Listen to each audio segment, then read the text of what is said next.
Hello and welcome to Law Logical, your go-to channel for understanding complex legal concepts in a simplified manner. Today, we're tackling an issue that has become increasingly prevalent in our digital age: unauthorized transactions. These are transactions made from your account without your knowledge or consent, often the handiwork of cybercriminals. They can be a significant source of worry, given that they could potentially wipe out your hard-earned savings in an instant. But fear not. The Reserve Bank of India, or RBI, has laid out clear guidelines to protect customers from such risks. These guidelines outline the responsibilities of both banks and customers and detail the liability in case of unauthorized transactions. Understanding these guidelines can help you protect your money and navigate the banking system with greater confidence and security. So, are you ready to arm yourself with this critical knowledge? Stay tuned as we delve deeper into the RBI guidelines for unauthorized transactions. The Reserve Bank of India has set clear guidelines to protect customers from unauthorized transactions. In the vast financial landscape, unauthorized transactions can be a real headache. But fret not, because the Reserve Bank of India, or RBI, has got our backs. It has laid down some thorough guidelines that aim to safeguard us, the customers, from the perils of unauthorized transactions. In essence, these guidelines can be broadly classified into three categories: zero liability, limited liability, and the role of banks and customers. Firstly, we have zero liability. This is a situation where the customer bears no liability. It's like a safety net provided by the RBI, where you're protected if there's a breach in the bank's security system, and it's not your fault. Next comes limited liability, where the customer might bear a certain amount of loss. This usually applies when the loss is due to negligence on the part of the customer, like sharing payment credentials. But even here, the RBI has put a cap on the maximum liability that a customer can bear. Lastly, we have the roles of banks and customers. The RBI has clearly defined the responsibilities of both parties in the event of unauthorized transactions. Banks are required to put robust security measures in place and have to inform customers about the risks involved in electronic banking transactions. On the other hand, customers need to be vigilant and report any suspicious activity to the bank immediately. The RBI guidelines are not just rules on paper. They are our armor in the financial world against unauthorized transactions. They provide a structured framework for banks and customers to work together in creating a safe and secure banking environment. These guidelines are a testament to the RBI's dedication to customer protection and banking security. They bring in transparency and ensure that in case of unauthorized transactions, the customer is not left in the lurch. But remember, these are just the tip of the iceberg. There's a lot more to these RBI guidelines than meets the eye. Let's now explore each of these guidelines in detail.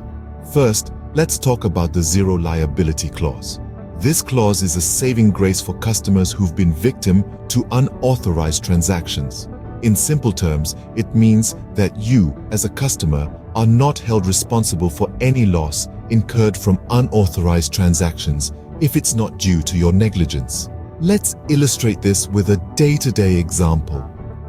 Suppose you're at a cafe and you leave your wallet on the table for a moment to pick up your coffee. When you return, you find your credit card missing. You immediately report the loss to your bank. If any unauthorized transactions occur before you've reported the loss, you are not liable for them. That's the essence of the zero liability clause. It's a safety net for customers, ensuring that their hard-earned money is protected in case of unauthorized transactions. That's the zero liability clause. Now, let's move on to limited liability. What happens when you are not entirely free from liability? That's where the limited liability clause comes in. Let's imagine this scenario. Say you're a busy bee and you've been rushing around all week. It's Saturday evening and you finally have a moment to sit down and check your banking app. To your astonishment, you find a string of unauthorized transactions that took place 3 days ago. Under RBI guidelines, this situation falls under the limited liability clause. This means that you, as the customer, may bear a portion of the loss. The amount you're liable for is determined by the nature and circumstances of the unauthorized transaction. If the unauthorized transaction occurred due to negligence on your part, like sharing payment credentials with someone else, then you are held responsible for the loss until you report the unauthorized transaction to the bank. After reporting, the liability shifts to the bank. However, if the bank is at fault, or if a deficiency in service can be proven, the bank bears the entire loss, even if the unauthorized transaction took place due to a third-party breach, and neither the bank nor the customer is at fault. The bank is responsible for the loss. Now, timing is key here. RBI guidelines state that if an unauthorized transaction is reported within 3 working days, the customer will not bear any loss. But in our scenario, you noticed the transactions after 3 days, so your liability could be up to a certain amount, depending on the type of account and the bank's policy. The bank also has a responsibility here. Once an unauthorized transaction is reported, the bank must credit the amount involved in the transaction to the customer's account within 10 working days. So, under the limited liability clause, both you and the bank have roles to play. It's a dance of responsibility and accountability, where both parties must stay on their toes to ensure the safety of your funds. That's the limited liability clause. But what role do banks and customers play in this? Banks and customers have significant roles to play in preventing and managing unauthorized transactions. Let's dive into the responsibilities of banks and customers under the RBI guidelines, using real-life examples. To start with, banks are required to establish robust and responsive systems to detect and prevent fraud. Imagine, for instance, Mr. Sharma, who runs a grocery store and uses his debit card for daily transactions. His bank uses advanced monitoring systems to detect unusual activity on his account. So when a transaction of a large sum is made in a different city, the bank immediately flags it as suspicious. On the other hand, customers have a duty to safeguard their banking information. Let's consider Mrs. Kapoor, a retired school teacher who loves online shopping. She ensures her card details are never shared over phone calls or suspicious emails, and only uses secure websites for her purchases.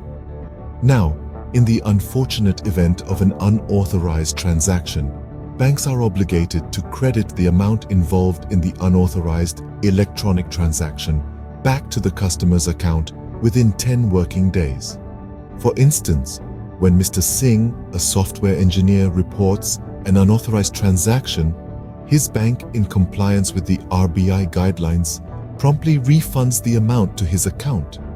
Customers too have responsibilities in such scenarios. They need to notify their bank as soon as they become aware of the unauthorized transaction.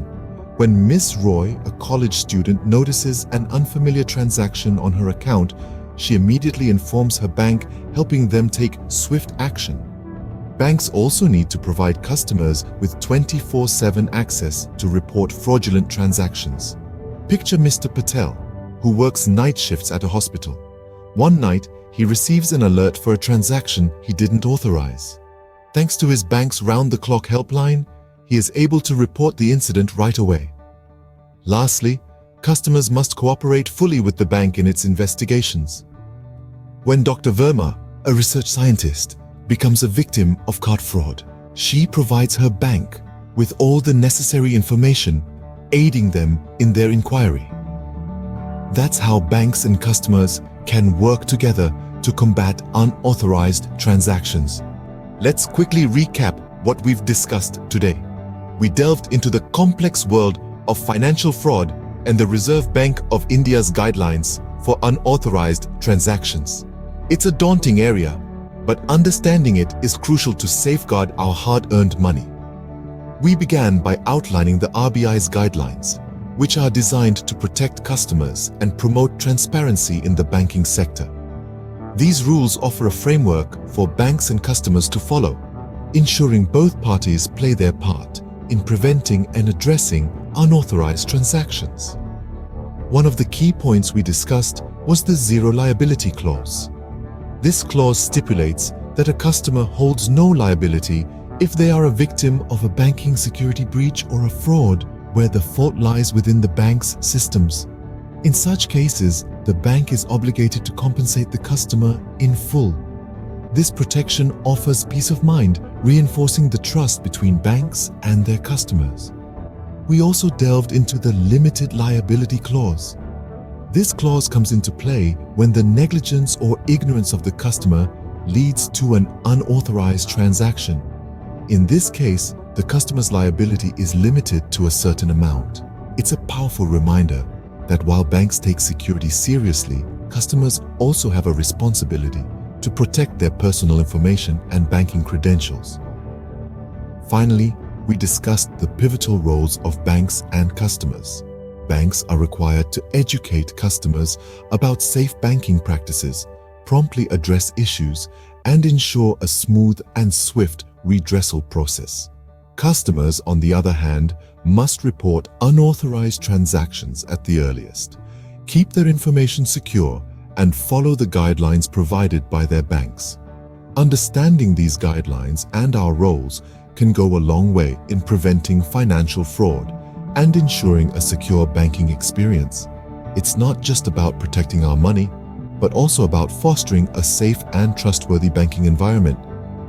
Thank you for joining us on Law Logical. If you found this video helpful, please like, share, and subscribe to our channel for more insightful content.